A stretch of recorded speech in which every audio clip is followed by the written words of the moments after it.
से हाथ जोड़ के अपील करता हूं कि आने वाली 5 तारीख को अपने भाई अपने बेटे को हाथी के सामने वाला बटन दबाकर विजय बनाए।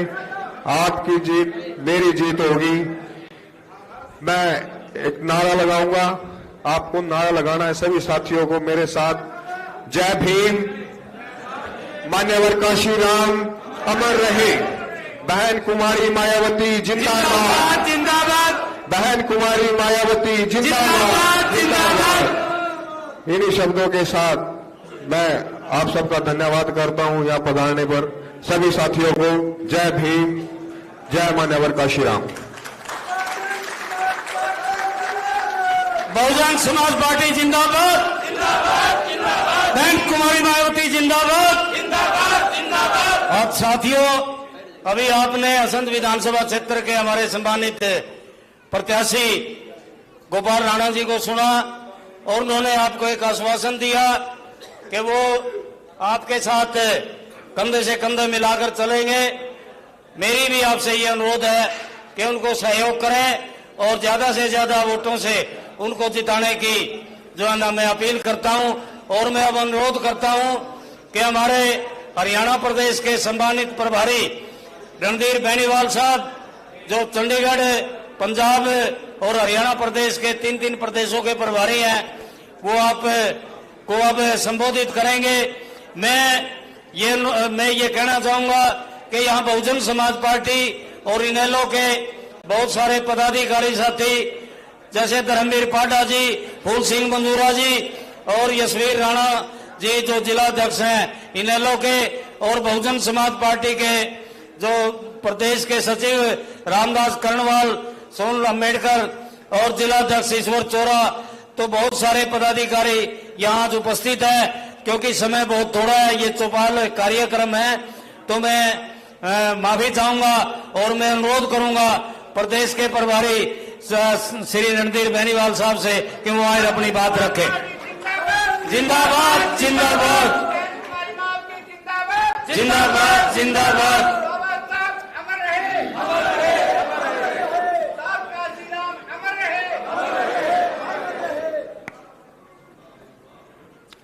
असंध के लोग भाई बड़े संयमित तरीके से रहो। आप लोग बड़े अनुशासन के लोग हैं। प्रेस वालों के सामने खड़े होना, मंच पर भीड़ लगाना, देखो चुनाव लड़ रहे हो आप लोग, और चुनाव के टाइम पे सभी बिरादरी आपको वोट देने का काम कर रही है। सभी धर्म में, सभी जातियों में आपका वोट आपको मांगना है। और सम्मानित साथियों, जो भी व्यक्ति हमारे मंच पे हमारे मातृशक्ति और लोगों के साथ जो सामने खड़े हैं, सभा में उपस्थित सभी सज्जन, उनके सामने जो खड़े हैं वो कृपया एक साइड में हो जाएं। आप लोग भी मोबाइल लेके एक साइड से फोटो ले लें। व्यवस्था का ध्यान रखें। सम्मानित साथियों, आप लोगों की अपनी मीटिंग है, अपना आपका कार्यक्रम है। हम ही लोग इसके कार्यक्रम की अनुशासनता को भंग करेंगे तो फिर कौन संभालेगा इस चीज को। आप लोग विधायक बनाने जा रहे हैं सम्मानित साथियों, आपका विधायक जीतने जा रहा है, और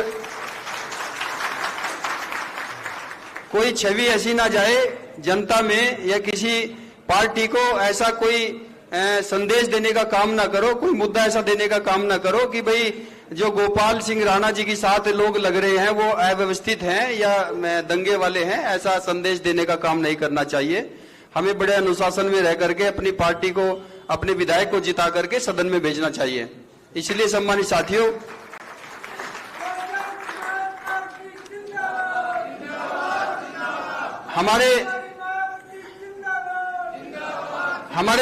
हमारे जो बहुजन समाज पार्टी के कार्यकर्ता हैं, खास करके वो ध्यान रखें, क्योंकि सम्मानित साथियों सर्वे समाज के लोग हैं और सभी का ध्यान रखना, सभी का हित का ध्यान रखना, ये हमारी जिम्मेदारी बनती है। सभी लोग इस चीज को ध्यान रखें सम्मानित साथियों, क्योंकि करनाल में सबसे ज्यादा पदाधिकारी आपस में खींचतानी रखनी चाहिए। कार्यकर्ता हमारे पास छोटी छोटी बातों पर रुस जाते हैं, वो काम नहीं करना चाहिए। अब वो समय चला गया सम्मानित साथियों। अब चुनाव के बाद जो आपका आपस में रूसना, बैठना, मनाना, ये काम करते रहना, ये चलता रहेगा।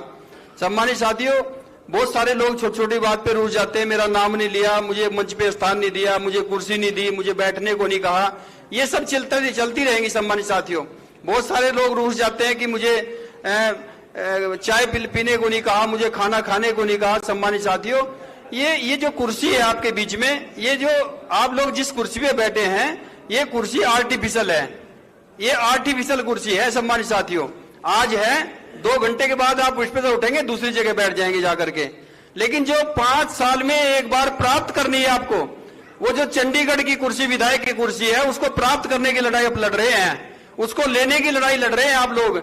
जब वो चंडीगढ़ की कुर्सी जो है वो अस्थायी कुर्सी है, जो आपके अधिकार देने का काम करेगी, उस कुर्सी के लिए लड़ो, इस कुर्सी के लिए नहीं। आप लोग, आपका नाम किसी ने नहीं लिया, इस पे मत जाओ, आपको किसी ने नहीं पुकारा, इस पे मत जाओ। सम्मानित साथियों, हमारे बीच में जो आदरणीय नरेंद्र राणा जी के लड़के हैं, गोपाल सिंह राणा जी, बड़े सज्जन और शील, आपके बीच में आदरणीय बहन जी ने आशीर्वाद दे करके आपके बीच में उतारने का काम किया है। और निश्चित तौर पर पहले 1700-1800 वोटों से ये लोग चुनाव में हार गए थे सम्मानित साथियों, और उसका दुख हमें तो है ही है, पार्टी को तो जो दुख है ही है, लेकिन यहाँ की जनता को भी बड़ी टीस है कि थोड़ी सी वोटों से हमारा विधायक रह गया था। इस कसर को पूरी तो आप करेंगे, कम से कम 40,000 की लीड करके इसको यहाँ पे जिताने का काम करना है आपको।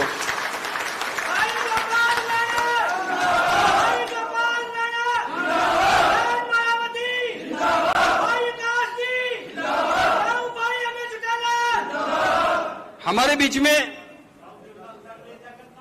बाबा साहब भीमराव, सबके नाम लेंगे, सबके नाम लेंगे। बाबा साहब भीमराव अम्बेडकर, मान्यवर साहब श्री कांसीराम जी को नमन करते हुए, चौधरी देवीलाल जी का मान सम्मान करते हुए, श्री ओम प्रकाश चौटाला जी का भी मान सम्मान करते हुए, सम्मानित साथियों, आदरणीय बहन कुमारी मायावती जी, आदरणीय बहन कुमारी मायावती जी, देश के सबसे बड़े सूबे उत्तर प्रदेश की 4 बार रही मुख्यमंत्री, उनको अपना आदर्श एवं नेता मानते हुए इस मंच पर उपस्थित आज की मीटिंग के मुख्य अतिथि आदरणीय बहन जी के विश्वास पात्र और बहुजन समाज पार्टी के एकमात्र उत्तराधिकारी आदरणीय श्री आकाश आनंद जी उपस्थित हैं। उनके लिए मैं तालियों की गड़गड़ाहट से स्वागत चाहता हूं। तालियों में कमजोरी है, तालियां इतनी तेज बजनी चाहिए, चंडीगढ़ की कुर्सी पे सुनना चाहिए।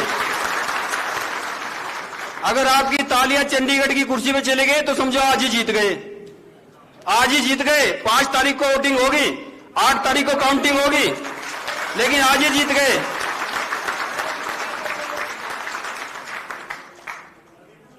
दोनों पार्टियों की स्टेट की कमेटी, दोनों पार्टियों के जिले की कमेटी, विधानसभा committee, sector committee, booth committee और सभी कार्यकर्तागण, मेरे बुजुर्ग, मातृशक्ति, नौजवान साथी, प्यारे बच्चे, सभी का मान और सम्मान करते हुए, सभी को आदर्श मानते हुए, क्योंकि जनता है सम्मानित साथियों, यही जिताने का काम करेगी। सम्मानित साथियों, आज मैं केवल इतना कहना चाहता हूं कि ज्यादा समय तो मैं अपने मुख्य अतिथि को देना चाहूंगा, क्योंकि बहुत दूर से आए, आगे भी बहुत कार्यक्रम लगे हुए सम्मानित साथियों। इसलिए केवल एक बात कहना चाहेंगे हम लोग सम्मानित साथियों, कि आप लोगों को आज से एक चर्चा में लगना है, चर्चा में लगना है। चर्चा आपको घर में करनी है, बाहर करनी है, रिश्तेदारों में करनी है, आपको मित्रों में करनी है, दोस्तों में करनी है। चर्चा क्या करनी सम्मानित साथियों, कि इस बार तो हाथी जीत रहा है भाई, इस बार तो हाथी जीत रहा है, हाथी जीत रहा है। और सम्मानित साथियों, इसमें आपका एक पैसा नहीं लगता, आपका एक टका नहीं लगता, समय खर्च नहीं होता, आपको केवल बोलना है। आप चाहे किसी ट्रेन में सफर कर रहे हो, किसी बस में सफर कर रहे हो, किसी चौक पे खड़े हो, किसी दुकान पे खड़े हो, सरकारी नौकरी कर रहे हो, प्राइवेट नौकरी कर रहे हो, या महिलाओं की टोली में बैठे हो, बुजुर्ग की टोली में बैठे हो, नौजवान की टोली में बैठा हो, बच्चों की टोली में बैठे हो, आप किसी भी जगह हो, किसी भी स्थान पे हो, हॉस्पिटल में पेशेंट देखने जाए या बैंक्वेट हॉल में खाना खाने जाए, कहीं भी हो, आप लोगों को 2 शब्द कहने हैं, हाथी जीत रहा भाई, इस बार तो हाथी जीत रहा है, हाथी जीत रहा है इस बार। और सम्मानित साथियों, जिस टाइम पे आप बैंक्वेट हॉल में खाना खाने जाएं, आपके सामने कांग्रेस के लोग होंगे, आपके सामने बीजेपी के लोग होंगे, आपके सामने विरोधी लोग होंगे। जब आप लोग खाना खाने की काम करेंगे, आपने अपनी प्लेट में खाना डाला, चम्मच लिया, मुंह में डाला, 2 शब्द कहने हैं, हाथी जीत रहा इस बार तो, चर्चा करनी है। हाथी जीत रहा है इस बार, तो हाथी जीत रहा है।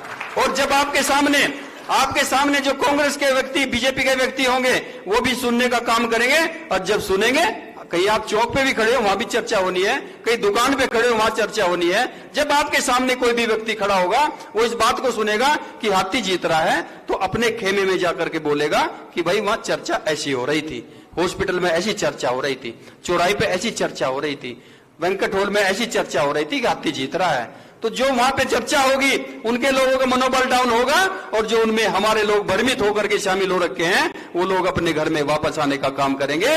वो सोचेंगे जब अपना घर मजबूत है, इनके घर में दिया जलाने का काम क्यों करे, इनके घर में रोशनी जलाने का काम क्यों करे, अपने घर में अपने घर को रोशन करने का काम करें। इसलिए सम्मानित साथियों, आज से ही लग जाए, जो पदाधिकारीगण हैं उनके लिए फाउंडेशन है, बाध्यता है कि वो काम छोड़कर काम करे, और जो पदाधिकारी नहीं है वो लोग इस काम को करें। सम्मानित साथियों, चर्चा करें। हाथी तो जीत रहा है, हाथी तो जीत रहा है, हाथी तो जीत रहा है। ये चर्चा करनी है आपको, ये आज से ही लग जाए सम्मानित साथियों। और निश्चित तौर पे जो हमारे युवा वर्ग के साथी हैं, जो मोबाइल चलाना जानते हैं, सोशल मीडिया पे प्रचार करना जानते हैं, उनको केवल 4 तरह के प्रोग्राम करने हैं। सोशल मीडिया पे, व्हाट्सएप ग्रुप पे सम्मानित साथियों, और फेसबुक के माध्यम से, इंस्टाग्राम के माध्यम से, ट्विटर के माध्यम से उनको प्रचार करने का काम करना है। रात दिन एक ही काम करना सम्मानित साथियों, जिसके मोबाइल में जितने भी नंबर हो, चाहे वो दोस्त का है या दुश्मन का है, जिसका भी नंबर है सम्मानित साथियों, उसको सीधा सीधा मैसेज करना है, हाथी जीत रहा है भाई, असंध के अंदर हाथी जीत रहा है, हम जीत गए सम्मानित साथियों, जीत गए। निश्चित तौर पे मैं कॉन्फिडेंस के साथ कहता हूं, हम लोग कॉन्फिडेंस के साथ कहते हैं कि ये सीट, इसकी चर्चा बहुत दूर तक है। पूरे हरियाणा में इस सीट की चर्चा है कि अगर पहले नंबर पर कोई सीट जीत रहे हैं, वो असंध सीट जीत रहे हैं आज की डेट में। इसलिए सम्मानित साथियों, हम लोग ज्यादा ना कहते हुए, आप इसी आशा और उम्मीद के साथ अपनी बात को खत्म करूंगा कि आप लोग आज से इस चर्चा में लग जाएंगे। आप घर जाएंगे, रिश्तेदार के यहाँ जाएंगे, चौक पे जाएंगे, दुकान पे जाएंगे, जहां भी जाएंगे, आपको चर्चा ही करनी है, बस हाथी जीत रहा है।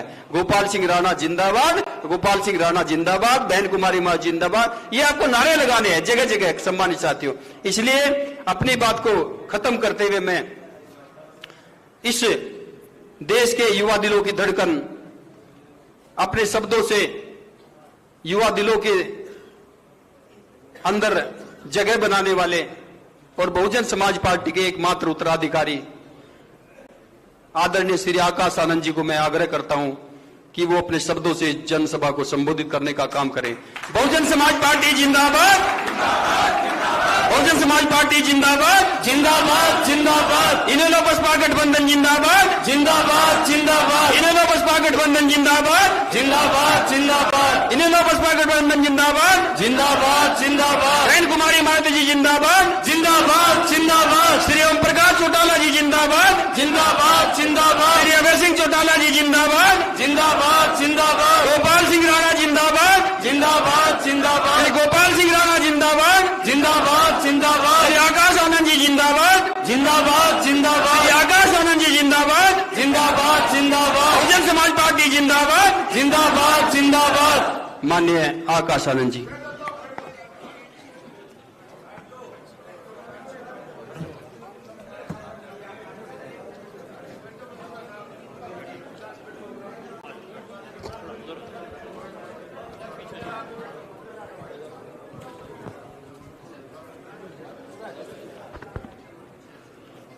जय भीम।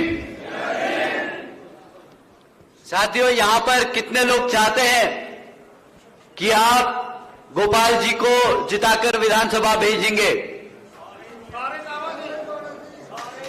सारे। अब आप सब गोपाल जी को बहुत लंबे समय से जानते हैं, बराबर। देखिए, गोपाल जी पार्टी के बहुत बड़े, बहुत ही निष्ठावान और बहुत ही डिसिप्लिन्ड नेता में से एक हैं। और मुझे पूरा भरोसा है कि जितने सारे यहां पे आज बहुजन समाज पार्टी और इनेलो पार्टी के सभी कार्यकर्ता हैं, समर्थक हैं, वो भी उन्हीं की तरह पार्टी के बहुत डिसिप्लिन्ड वर्कर हैं। मैं आप सभी से दरखास्त करूंगा कि जिस तरीके से यहां पार्टी चलती आई है उसी तरीके से सभा को हम आगे कैरी करें। तो मैं दरखास्त करूंगा हमारे जितने भी समर्थक हैं, जितने भी सुनने आए हैं, सब साथी लोग यहां पे अंदर की तरफ आ जाएं। आप सब जो उधर दरवाजे के पास खड़े हैं, आप सब इधर आ जाएं, आप सब अंदर आ जाएं, आ जाइए। और जो हमारे मीडिया बंधु हैं, या तो आप बीच में आ जाएं ताकि यहां पे हमारे जितने भी साथी लोग हैं वो देख सके और सुन सकें, या आप लोग नीचे की तरफ बैठ लें।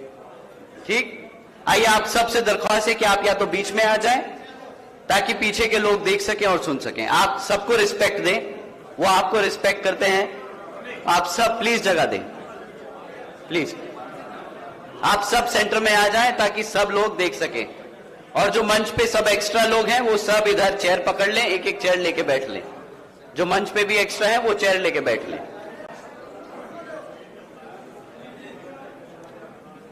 आज आप सब, हमारी जितनी भी माताएं बहनें जो मौजूद हैं, हमारे सभी बड़े बुजुर्ग, हमारे सभी युवा साथी जिन्होंने अपना कीमती समय निकालकर आज हम सबको यहां सुनने आए, आप सभी का मैं तहे दिल से धन्यवाद करता हूं।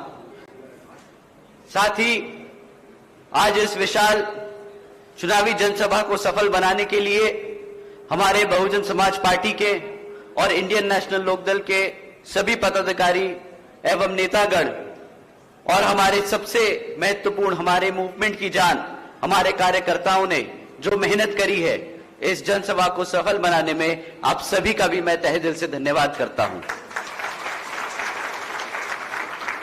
इससे पहले मैं आप लोगों के बीच में अपनी बातें रखूं, मैं हमारे सभी संतों, गुरुओं, महापुरुषों को, जिसमें खासकर महात्मा ज्योतिबा फूले, छत्रपति शाहू जी महाराज, नारायण गुरु, पेरियार राम स्वामी जी, बाबा साहब डॉक्टर भीमराव अंबेडकर जी एवं मान्यवर साहब श्री काशीराम जी को नमन करता हूं। साथ ही बहुजन समाज पार्टी के राष्ट्रीय अध्यक्ष व उत्तर प्रदेश की 4 बार रही मुख्यमंत्री एवं पूर्व सांसद आदरणीय बहन जी के नाम से लोकप्रिय बहन कुमारी मायावती जी का भी पूरे तहे दिल से आभार प्रकट करता हूं।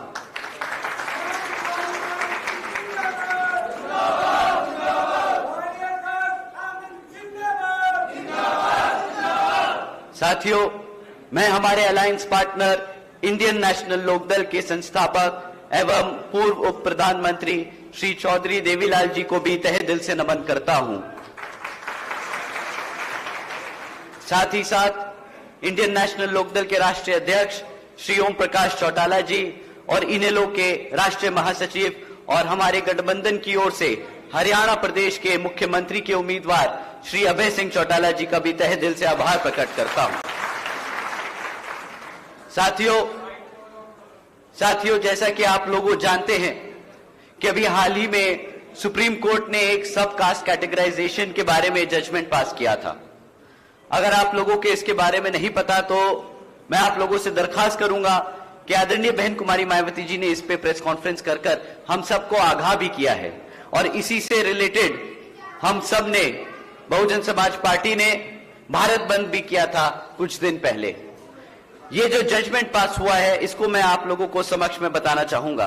साथियों, अब राज्य की सरकारें SC/ST के अंतर्गत अपने राजनीतिक लाभ के लिए अपनी मर्जी से किसी भी SC/ST जाति को आरक्षण का लाभ दे सकती है और अपनी ही मर्जी से उससे आरक्षण का लाभ छीन सकती है। साथियों, ये कहकर कि भाई ये जातियां पैसे से संपन्न हो चुकी है तो इनको आरक्षण की जरूरत नहीं। अब आप बताइए साथियों, आप सब आरक्षण के मुद्दों को समझते हैं, आरक्षण की मूल भावना समझते हैं। हम सब जानते हैं कि आरक्षण की मूल भावना प्रतिनिधित्व की है, समाज को आगे बढ़ाने की है एक साथ। लेकिन ये लोग बार बार ऐसी जजमेंट पास कर इसको गरीबी हटाओ गरीबी मिटाओ जैसी योजना बनाने की कोशिश करते हैं। साथियों, भाजपा और कांग्रेस ने सोची समझी साजिश के तहत ये जजमेंट पास कराया। देश में से आरक्षण को खत्म करने के लिए इन्होंने ये पहला कदम लिया है। आदरणीय बहन जी ने इस फैसले पे सवाल उठाया और पूछा कि क्या जिन्हें आरक्षण का लाभ मिला है, क्या आज वो उनकी सामाजिक स्थिति इतनी बेहतर हो गई है, क्या उनके साथ क्या भेदभाव खत्म हो गया है। यहां बैठे हमारे सब बिरादरी के साथी लोग हैं, आप सबके दोस्त यार, आपके सब साथी SC/ST जाति से भी आते हैं। हमारे एससी एसटी जाति के साथी लोग हैं, आप बताइए क्या आप लोगों के साथ भेदभाव खत्म हो चुका है? बताइए क्या आप लोगों को वो सम्मान मिलने लगा? उसी क्रम में साथियों, जिस तरीके से आप लोग समझते हैं कि हमें आज तक वो सम्मान नहीं मिल पाया, अभी इसमें बहुत लंबा समय लगेगा, हमें इस पे बहुत काम करना पड़ेगा। हमें सब लोगों को एक साथ लाकर उन्हें समझाना पड़ेगा कि क्यों एससी एसटी जातियां पिछड़ी रह गई हैं। साथियों, ये एससी समाज को बांटने के लिए इन्होंने शुरुआत की है। जब आप एक समाज से आरक्षण ले सकते हो और दे सकते हो, तो वो क्या आपस में गुट बनाने की कोशिश करेंगे, बांटने की कोशिश करेंगे, आपस में झगड़ा कराने की कोशिश करेंगे। साथियों, एससी समाज की आजादी छीनने की शुरुआत है, ये संविधान को बदलने की शुरुआत है। आज ये आरक्षण है, कल आपकी आजादी छीन लेंगे। ये एक बहुत सोची समझी साजिश है। साथियों, संविधान बचाने के नाम पर भाजपा और कांग्रेस मिलकर संविधान को बदलकर हमारे आरक्षण को खत्म करने की कोशिश कर रही है। आदरणीय बहन जी ने कहा है कि अगर ये भाजपा का एनडीए और कांग्रेस का इंडी अलायंस वाली पार्टियां, जिसमें ये समाजवादी पार्टी, आम आदमी पार्टी जैसे लोग शामिल हैं, अगर ये लोग हमारे एससी एसटी समाज के आरक्षण के इतने बड़े हितैषी हैं, तो ये सब मिलकर पार्लियामेंट के जरिए रिजर्वेशन एक्ट को संविधान की 9वीं सूची में डालकर उसको हमेशा हमेशा के लिए सुरक्षित कर दें। परंतु मैं जानता हूं कि साथियों, ये लोग कभी भी आपके आरक्षण को 9वीं सूची में नहीं डालेंगे। ये चाहे तो कर सकते हैं, परंतु ये नहीं करेंगे। साथियों, इसी क्रम में जब ये जजमेंट आया, तो इसको ध्यान में रखते हुए आदरणीय बहन जी ने और बहुजन समाज पार्टी की ये भी एक नई पहल है कि भाई आज के बाद से हमारी मांग जुडिशरी में भी रिजर्वेशन की होनी चाहिए। हम चाहते हैं कि जुडिशरी में भी रिजर्वेशन हो, ताकि आगे कोई ऐसे जजमेंट पास ना हो जिससे हमारे एससी एसटी समाज के आरक्षण या उनके हितों के लिए उनके हितों से कोई खिलवाड़ कर सके। साथियों, जब बात आरक्षण की होती है, तो पिछले लोकसभा चुनाव में अभी 6 महीने भी नहीं हुए, ये राहुल गांधी जी, कांग्रेस के लोग संविधान की किताब दिखाकर आपको बोलते रहे, एससी एसटी समाज से बोलते रहे कि भाई हम तुम्हारे संविधान के लिए लड़ रहे हैं, तुम हमें वोट दो, हम तुम्हारे आरक्षण को बचाएंगे।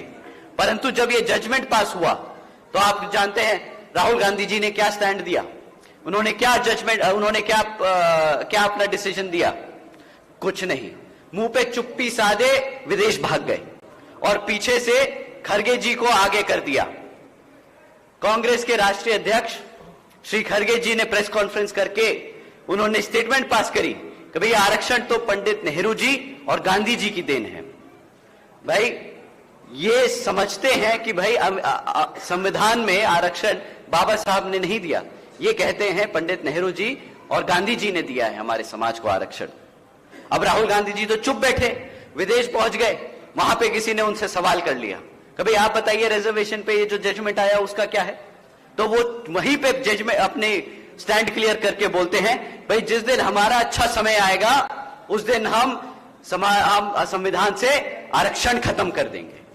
अब आप बताइए, ये आदमी जो गांव-गांव, गली-गली, मोहल्ला-मोहल्ला घूम के आप लोगों को बता रहा था कि मैं आपके आरक्षण को बचाऊंगा, आपके संविधान को बचाऊंगा, उसे पहला मौका मिलता है, उसी में बोल देता है कि जिस दिन मेरा अच्छा समय आएगा, कांग्रेस पार्टी का अच्छा समय आएगा, हम आरक्षण खत्म कर देंगे।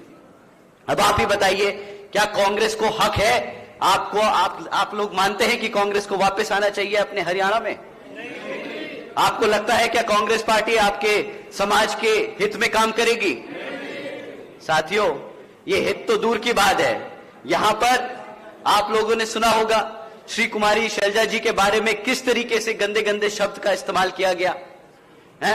हरियाणा की इतनी बड़ी दलित नेता है वो, हम उनका पूरा आदर सम्मान करते हैं, परंतु कुमारी शैलजा जी ने अपना पूरा जीवन कांग्रेस पार्टी में दिया। 40 साल से ज्यादा उन्होंने कांग्रेस पार्टी को मजबूत करने का काम किया, परंतु कांग्रेस पार्टी ने पलट के क्या किया? उनके खिलाफ जब आज मौका बनता है, आज हम हरियाणा प्रदेश में ऐसी स्थिति में आ गए हैं कि हम एक दलित नेता को एक उच्च स्तर पे भेज सकते हैं, तो वो क्या जातिवादी टिप्पणियां उन पे शुरू कर देते हैं, उनको पीछे करने का काम शुरू कर देते हैं। साथियों, कांग्रेस पार्टी में दलित या पिछड़ा समाज कितना भी काम कर ले, उनको कितना भी मजबूत कर दे, परंतु ये लोग आपको वो सम्मान नहीं दे सकते, वो सम्मान नहीं दे सकते जो यहां आपके घर में आपकी बहुजन समाज पार्टी और इनेलो की पार्टी दे सकती है। साथियों, हम ये लाइनें दोहरा रहे हैं और हम आपसे चाहेंगे कि ये लाइनें आप भी जाके गांव-गांव में दोहराइएगा। राहुल गांधी जी, हुड्डा जी और कांग्रेस पार्टी बाबा साहब विरोधी थे, बाबा साहब विरोधी हैं और बाबा साहब विरोधी रहेंगे। राहुल गांधी जी, हुड्डा जी और कांग्रेस पार्टी दलित विरोधी और आरक्षण विरोधी थे, दलित विरोधी और आरक्षण विरोधी हैं और दलित विरोधी और आरक्षण विरोधी रहेंगे। साथियों, राहुल गांधी जी जैसे नेता जो आरक्षण खत्म करना चाहते हैं, आप सबको इस मंच के माध्यम से मैं चेतावनी देता हूं कि संविधान हमारी पहचान है और आरक्षण हमारी आजादी आप जैसे नेताओं को छीनने नहीं देंगे, छीनने नहीं देंगे।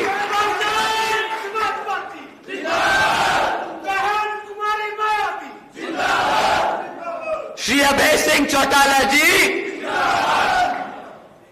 साथियों, अब विधानसभा आम चुनाव चल रहा है। कांग्रेस पार्टी का तो कोई सवाल ही नहीं होता कि उनका यहां पे कोई वजूद हो। वो लोग एक नंबर के धोखेबाज रहे। उन्होंने हमारे समाज के साथ कितना गलत किया वो मैंने आप सबको बताया। साथियों, परंतु भाजपा के लोग भी आप लोगों के बीच में आकर आपको फुसलाने का काम करेंगे, आपको भ्रमित करने का काम करेंगे, परंतु आपको उनसे सिर्फ 3 मुद्दों पे सवाल करने हैं, 3 क्षेत्रों में सवाल करने हैं कि भाई पिछले 10 साल से तुम सत्ता में थे, तुमने हमारे शिक्षा के लिए क्या किया, हमारे बच्चों की शिक्षा के लिए क्या किया, हमारे बच्चों के रोजगार के लिए क्या किया, और हमारे यहाँ पे जो घर में खाना बनता है, यहाँ जो हमें आने जाने में खर्चा पड़ता है, यहाँ आसमान छूती हुई महंगाई को कम करने के लिए क्या किया। साथियों, मैं इनसे कभी भी जाति और बिरादरी के नाम पर, कभी भी धर्म के आधार पर इनसे आपको सवाल करने को नहीं कहूंगा, क्योंकि ये सत्ता में रहे हैं। इनका काम सब समाज को मदद करने का है, सब समाज के लिए काम करने का है। तो आप इनसे शिक्षा, रोजगार और महंगाई के मामलों में सवाल करें। साथियों, अगर हम शिक्षा की बात करें तो भाजपा पिछले 10 साल से यहां पर है और इन्होंने पिछले 10 सालों में 5000 से ज्यादा प्राइमरी स्कूल बंद करने का काम किया। 5000 से ज्यादा प्राइमरी स्कूल बंद कर दिए। एक तरफ हमारे बच्चों की पढ़ने की संख्या बढ़ रही है, दूसरी तरफ ये स्कूल कम बंद करते जा रहे हैं। इतना ही नहीं साथियों, हरियाणा प्रदेश में 2000 से ज्यादा सीनियर सेकेंडरी स्कूल हैं, जिनमें से आधों से ज्यादा स्कूलों में तो पढ़ाने के लिए टीचर्स ही नहीं है, प्रिंसिपल ही नहीं है। हमारे यहाँ पे हमारे इनेलो के एक साथी हैं, कल जिनसे हम मिले थे, उन्होंने बताया कि भाई उनके गांव में जो प्राइमरी स्कूल है वहां पे उन्होंने इस चीज के लिए आवाज उठाई थी कि भाई टीचर नहीं है, हमारे बच्चे पढ़ेंगे कैसे। तो वहां का जो प्रिंसिपल बोलता है कि भाई यहाँ पे बाहर चपरासी साहब बैठे हैं, उन्हें बोल देता हूं, वो पढ़ा लेंगे। अब आप बताइए, ये उनका रवैया है हमारे बच्चों की पढ़ाई के लिए। तो आप बताइए कि क्या ऐसी सरकार को आप दोबारा दोहराएंगे जो हमारे बच्चों की पढ़ाई के साथ ऐसा खिलवाड़ करेंगे? बताइए साथियों, करेंगे? साथियों, इतना ही नहीं, वो तो हमारे बच्चों को पढ़ाना नहीं चाहते, और जो किसी तरह बच्चे पढ़ लिख कर आगे यूनिवर्सिटी और कॉलेज पहुंच जाते हैं तो उनको सरकार की ओर से SC ST समाज के जो लोग हैं, जो हमारे बच्चे हैं, उनको स्कॉलरशिप का पैसा मिलता है जिससे वो पढ़ पाए। परंतु इन्होंने 2017 से वो स्कॉलरशिप का पैसा भी रोक रखा है। ये भी आप जाकर गांव-गांव में बताएं कि भाजपा के लोग जो हैं, बीजेपी जो पार्टी है, उसने हमारे बच्चों के स्कूल बंद करे, और जो बच्चे जहां पे स्कूल खुले हैं वहां पे टीचर नहीं दिए, और जहां पे कॉलेज पहुंच गए तो उनको पैसों से बांध दिया कि उनको पैसे नहीं दिए ताकि वो बेचारे पढ़ सके। साथियों, इन्होंने सिर्फ एक क्षेत्र में, शिक्षा के एक क्षेत्र में इन्होंने तरक्की करी है, वो है पेपर लीक करने में। आए दिन यहां पर कोई ऐसा नहीं जाता, कोई ऐसा दिन नहीं जाता जहां पर जब आपको पेपर लीक खबरें नहीं आती। कोई भी सरकारी ऐसा डिपार्टमेंट नहीं बचा जिसकी परीक्षा का पेपर ना लीक हुआ हो। आप साथियों जानते हैं कि जब बच्चों के पेपर लीक होते हैं तो कितनी तकलीफ आती है। आपके बच्चे इतने दिन रात मेहनत करके वो परीक्षा की तैयारी करते हैं इस उम्मीद से कि मेरी नौकरी लग जाएगी तो मैं भी अपने माँ बाप का नाम रोशन करूंगा गांव बिरादरी में जाके। मेरा बाप भी जब चौपाल पे बैठेगा तो वो भी बड़े गर्व से बोलेगा कि भाई मेरा बेटा तो थानेदार लग गया, मेरा बेटा तो सिपाही लग गया। परंतु क्या होता है, नहीं, नौकरी नहीं देते, पेपर लीक कर देते और बहाना बना लेते कि भाई पेपर लीक हो गया तो हमने नौकरियां रद्द कर दी। अब बताइए, पढ़ाएंगे नहीं, लिखाएंगे नहीं, नौकरी नहीं देंगे। तो ऐसी पार्टी को क्या दोबारा दोहराएंगे? ऐसी पार्टी को दोबारा ना है।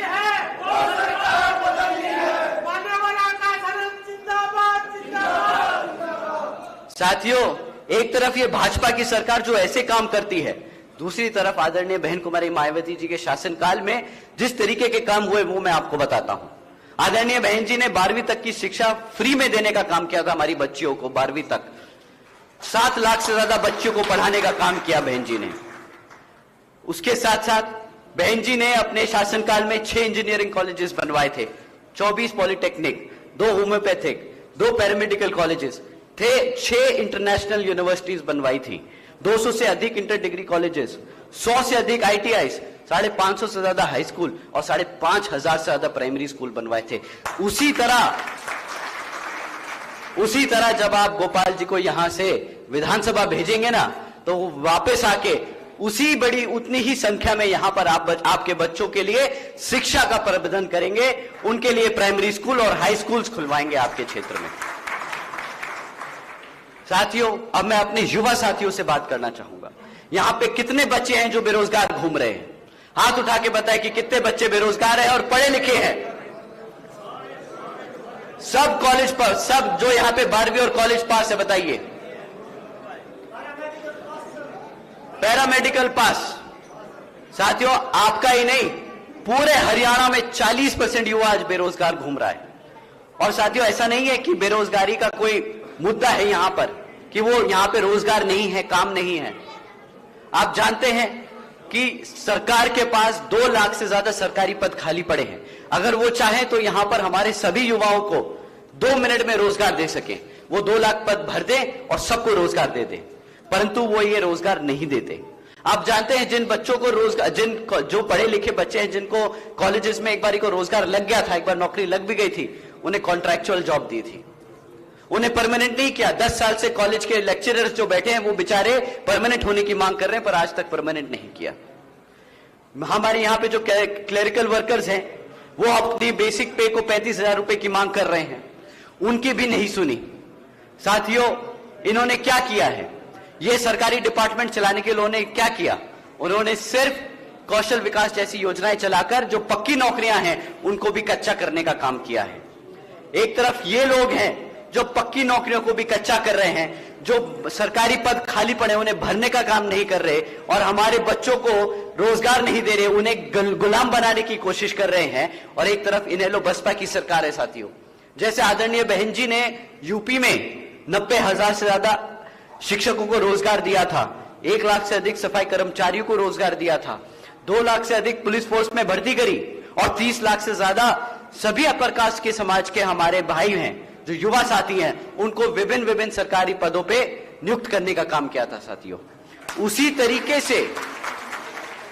तरीके से यहां पर हमारे सभी युवाओं को रोजगार देने का काम किया जाएगा। और मुझे पूरा भरोसा है, यहां पर जो हमारे प्रत्याशी हैं गोपाल जी, वो आप लोगों की बातों को गांव-गांव जाकर आप लोगों से समझेंगे, आप लोगों के आपके बच्चों की तकलीफ समझेंगे और उनको रोजगार दिलाने का काम करेंगे। और बहुजन समाज पार्टी और इनेलो पार्टी जब सत्ता में बैठी होगी तो हमारा फर्ज बनेगा कि आपके यहां के जितने भी युवा साथी हैं सबको रोजगार दिया जाए, यह हमारा वादा है। साथियों, तीसरा मुद्दा महंगाई का, जिन पे आपको इनसे सवाल करना है। साथियों, महंगाई के नाम पर ये लोग बोलते हैं कि मुफ्त में राशन ले लो, तुम 500 रुपया में गैस का सिलेंडर ले लो। अब आप बताइए, क्या हम सब इतनी मेहनत करके जो कमाई करते हैं इसलिए कमाते हैं, या अपने बच्चों को इसलिए पढ़ा लिखाते हैं कि हमें किसी के सामने हाथ फैलाना पड़े, भीख मांगनी पड़े? बताइए, क्या हमारा समाज स्वाभिमानी समाज नहीं है? क्या हमारा राजपूत समाज, क्या हमारा दलित समाज, क्या हमारा गुर्जर जाट समाज इतना स्वाभिमानी है कि वो किसी के सामने हाथ फैलाए अपना खाने पाने के लिए? बताइए, आप लोग स्वाभिमानी लोग हैं कि नहीं? जब आप लोगों ने इनको सत्ता में बिठाया, इस वादे पे तो नहीं बिठाया था ना कि भाई मुफ्त में राशन दोगे, इसलिए बिठाया था कि यहां पे रोजगार के मौके दोगे ताकि हमारे बच्चे कमा लिखा के खुद खा सके, हमें किसी के सामने हाथ ना फैलाना पड़े। परंतु ये बड़े लोग गर्व से बताते हैं कि हमने 80 करोड़ जनता को मुफ्त में राशन दिया है। 80 करोड़ जनता को मुफ्त में राशन दिया, इसका मतलब 80 करोड़ जनता को इन्होंने गरीबी रेखा से नीचे ढकेल दिया ताकि उन्हें अपने आप कमाने का वो जरिया ही खत्म कर रखा है। अब आप ही बताइए, क्या इसलिए हमने इनको सत्ता में बिठाया था? इसलिए हमारे समाज ने इनको, हरियाणा की जनता ने इनको सत्ता में बिठाया था कि हमारे लोगों को गरीबी रेखा से नीचे ढकेल दे? साथियों, ये लोग आपको फिर से वही टाइप के स्कीमें बताएंगे कि भाई मुफ्त में राशन ले लीजिए, 1 किलो नहीं 2 किलो ले लीजिए। परंतु अब आप लोगों को समझना होगा कि ये मुफ्त के राशन की कीमत क्या होती है। साथियों, जब आपको 1 किलो या महीने का जो राशन मिलता है, तेल अनाज मिला के इसकी कीमत जो ले दे के है वो 1000 रुपए से ऊपर की किसी भी सूरत में नहीं आती। आपको साल का 12,000 रुपए से ऊपर का राशन नहीं देते ये लोग। परंतु अगर आपके बच्चे को आपके घर से किसी भी एक सदस्य को रोजगार दे देते तो वो कम से कम 25,000 रुपए की मिनिमम वेज कमाता, मतलब साल का 2.5 लाख रुपया। ये लोग आपको 12,000 का राशन देकर आपसे 2.5 लाख का आमदनी छीनने का काम करते हैं। ऊपर से एहसान जताते हैं कि भाई हमने तो तुम्हें राशन दिया है, तुम्हारा घर हमारी वजह से चल रहा है। अब आप ही बताइए, क्या कोई एहसान किया है? हमारे को ही हमारा वोट लेकर हमें लूटा, उसके बाद हमसे एहसान जताते हैं। ऐसे लोगों को हरियाणा में घुसने दोगे आप लोग? गुस्सा आता है कि नहीं? गद्दारी करी कि नहीं? धोखा दिया कि नहीं? तो ऐसे लोगों को दोबारा हरियाणा में नहीं घुसने देना, अपने असंध में घुसने नहीं देना। समय आ गया है यहां पर इनेलो बसपा को खड़ा करने का और अपने समाज को खड़ा करने का। साथियों, समय आ गया है। साथियों, एक तरफ ये भाजपा की ऐसी सरकार है, कांग्रेस वाले भी यही वादे करेंगे आपको, तो इनके बीच झांसे में नहीं आना है। साथियों, एक तरफ ये भाजपा और कांग्रेस वाले हैं जो ऐसे वादे कर रहे हैं, और दूसरी तरफ इनेलो और बसपा की सरकार जो पार्टियां हैं, जो हम आप लोगों को जो हम बता रहे हैं कि भाई हमने इतनी नौकरियां दी हैं, हमने इस तरीके से लॉ एंड ऑर्डर को मेंटेन किया है, हमने इतने सारे बच्चों को पढ़ाया लिखाया है। तो साथियों, ये आपको अपने पैरों पर खड़ा करने की नीतियां हैं। ये आप लोगों को अपने पैरों पर खड़ा कर एक समाज में इज्जतदार जिंदगी जीने का मौका देने का काम करना चाहती है बहुजन समाज पार्टी और इनेलो गठबंधन। साथियों, मेरी आप लोगों से बस यही अपील है कि आप सब, मेरी व खासकर आदरणीय बहन कुमारी मायावती जी की यही अपील है कि आप इस विधानसभा चुनाव में आप सभी लोग हर मोर्चे पे सावधान रहिएगा। आपका वोट बहुत कीमती है। आपका वोट कोई खरीद ना पाए, आपका वोट कोई लूट ना पाए, आपका वोट कोई किसी से पढ़ने से रह ना जाए। ध्यान रखिएगा, 5 अक्टूबर को आप लोगों को घर से निकल कर बूथ पर पहुंचकर वोट डालने जाना है। आप तो जाएंगे, आप अपने साथ 5 साथियों को लेके जाएंगे जिनसे आप वोट डलवाएंगे।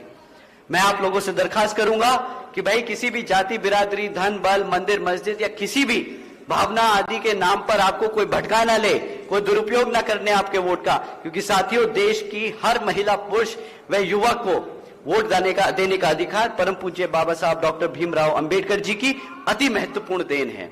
मैं आप सभी से ये खास अपील करता हूं कि आप लोग यहां विधानसभा असंध में बसपा के उम्मीदवार श्री गोपाल सिंह राणा जी को चुनाव लड़ाकर यहां से जिताकर विधानसभा भेजने का काम करें और आने वाले विधानसभा चुनाव में यहां पर बसपा के सामने वाला बटन दबाकर, यानी हाथी के चुनाव चिन्ह के सामने वाला बटन दबाकर उन्हें भारी मतों से जिताए और यहां से चंडीगढ़ भेजने का काम करे, ताकि वापस पलट के जब वो आए तो आपकी सेवा में लग जाए, तुरंत ही आपकी सेवा में लग जाए।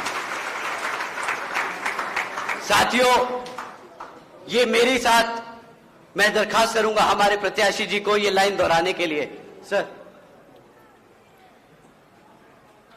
कर्म कसने का समय आ गया है, सत्ता छीन के का समय आ गया है, शासक बनाने का समय आ गया है। जय भीम, जय भारत।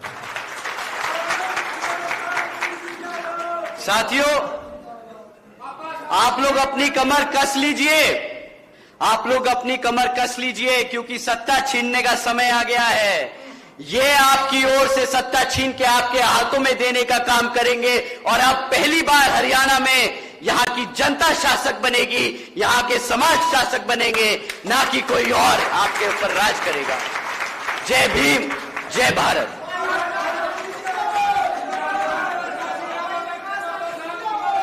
बहुजन समाज पार्टी जिंदाबाद। साथियों, अभी आपने संदेश सुना नेशनल कोऑर्डिनेटर साहब का।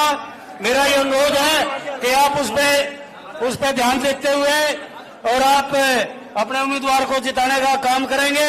और इसी के साथ आज की जो ये कार्यक्रम है इसका समापन किया जाता है। धन्यवाद। जय भीम, जय भारत।